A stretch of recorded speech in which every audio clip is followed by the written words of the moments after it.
In this tutorial, we will talk about user and administrative privileges. In order to perform specific operations such as updating or installing a software in Kali Linux, you will need to have administrator privileges. Without administrative privilege, such operations will not work.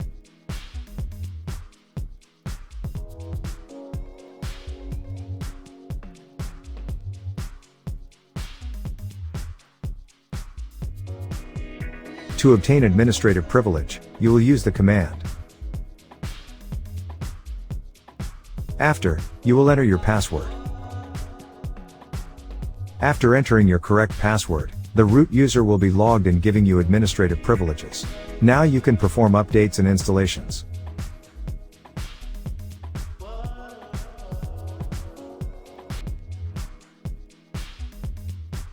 We'll use Ctrl X to cancel the update.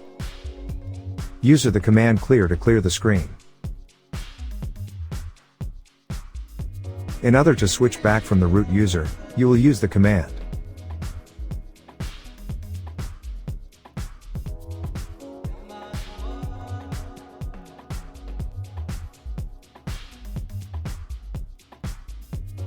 Let's create a new folder with the root user just to see the difference.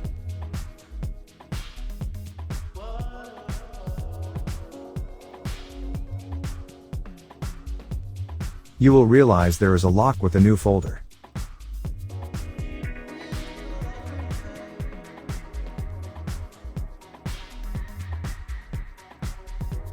Thanks for watching. Remember to like, comment and subscribe for more.